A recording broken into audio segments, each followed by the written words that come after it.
Finally 10.5 ঘন্টা journey করে আমরা পৌঁছে গেলাম এনজেপিতে। আর নামার জাস্ট একটু আগে লেবু চা খেয়েছিলাম। আর জানি না কেন সকালবেলা ঘুম থেকে উঠে লেবু চাটা এত টেস্টি লাগছিল। তো আমরা এখন চলে এসেছি স্টেশনে। আমাদের সবকিছু আগের থেকে বুক করা ছিল। মানে আমরা ৩ জন অ্যাকচুয়ালি ৩ জনের উপর কোনো হেডেক রাখতে চাইছিলাম না।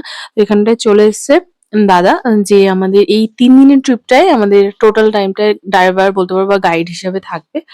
তারপরে আমরা চললাম এদিকে টুকটুক, টুকটুক রাস্তাগুলো না এতটা মানে এদিক ওদিক ছিল যেহেতু আঁকাবাঁকাগুলো, প্রথমত কিছু খাইনি। তারপরে ভাবলাম না চলো আগে ব্রেকফাস্টটা করি। কিন্তু মনে হচ্ছে ব্রেকফাস্ট করার পরে আরো বেশি সমস্যা শুরু হয়ে গেছে।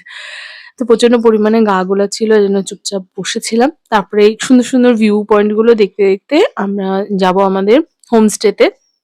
আজকে সারাদিনই বলতে পারো আমাদের প্রায় অর্ধেক টাইমটা গেছে এই সাইট সিন গুলো করতে, করতে। এখানে একটা পাইন ভিউ নার্সারি বা আছে সেখানটায় আমরা গেছিলাম। আর চারিদিকে এত সুন্দর ফুল তোমরা আমার ব্লগে অনেক জায়গায় দেখবে। আমি ছোট, ছোট ফুল গাছের এগুলো ভিডিও নিয়েছি। কারণ ফুল গাছগুলো দেখতেই এত সুন্দর লাগে। দেন আজকে কিছু ফটো এরকম শর্ট, শর্ট ভিডিও তোমাদের সাথে শেয়ার করছি।